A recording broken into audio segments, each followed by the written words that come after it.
পরিমাণ মতো। এটা দিয়ে ভালো করে আরেকটু নাড়াচাড়া করে নেব। আর এখানে হলুদের গুঁড়া, মরিচের গুঁড়া, ধনিয়ার গুঁড়া পরিমাণ মতো দিয়ে দিয়েছি। তারপর এগুলোকে আমি একটু ভালো করে নাড়াচাড়া করে অল্প একটু পানি দিয়ে কষিয়ে মাংসটাও দিয়ে দিব। আসলে আমার হাজব্যান্ড অল্প একটু চুই ঝাল এনেছিল, ভাবলাম যে কীরকমভাবে চুই ঝাল রান্না করে দিই। তো চুই ঝালটা রেখে দিয়েছিল ডিপের মধ্যে, তো চুই ঝালটা একেবারেই মানে অন্যরকম হয়ে গিয়েছিল। তারপরও দিয়েছি, যেহেতু আমার হাজব্যান্ড এনেছে, ওর শখ হয়েছে চুই ঝাল দিয়ে খাবে। যাক, তারপরে দেখেন আমি মশলাটাকে ভালো করে কষিয়ে নিচ্ছি। এখন ধুয়ে রাখা মাংসগুলো আমি দিয়ে দিব। আমি কখনো চুই ঝাল দিয়ে রান্না করিনি, আমার লাইফের ফার্স্ট এটা রান্না করা, আর খেতে অবশ্যই অনেক মজা হয়েছে।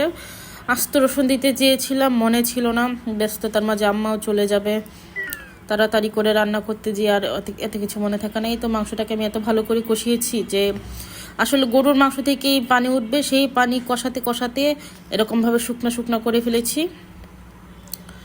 এই তো দেখেন কত সুন্দর হয়েছে। আমি তারপরে আসলে গরুর মাংস যত বেশি কষানো যায় তত বেশি ভালো লাগে।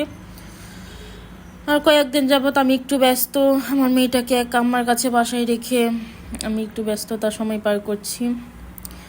এই তো আমি কষানোর পরে এইখানে আমি পানি দিয়ে দিয়েছি, অল্প একটু পানি দিয়ে। তারপর আমি বসিয়ে দেব সিটি ওঠার জন্যে।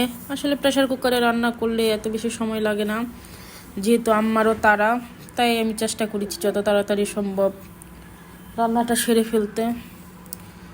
এই তো আমি ঢাকনাটা লাগিয়ে দিয়েছিলাম। ঢাকনা লাগিয়ে দেওয়ার পর আমি এখানে 4টা সিটি তুলেছি। 4টা সিটি তোলার পর নাড়াচাড়া করে নিলাম, দেখি যে না মাশাআল্লাহ অনেক সুন্দর হয়েছে। এখানে আমি দিয়ে দিব নতুন আলু, ছিলে রাখা নতুন আলু দিয়ে দিয়েছি। আর এখানে অল্প একটু চুই ঝাল ছিল, সেটাও দিয়ে দিয়েছি। জানি না, যখন রান্না করছিলাম তখন আসলে একটু নার্ভাস ছিলাম, কারণ আমি কখনোই চুই ঝাল দিয়ে রান্না করিনি।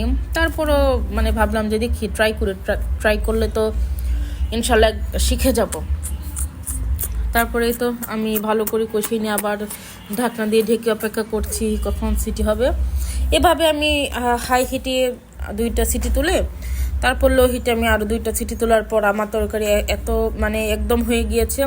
মাংসগুলো এত সফট, আর মাংসের যে তেলগুলো থাকে, মানে মাংস আধা তেলের পিস, এত মজা হয়েছে খেতে, কি আর বলবো। আপনারা বলবেন কেমন হয়েছে আমার ব্লগ। ধন্যবাদ।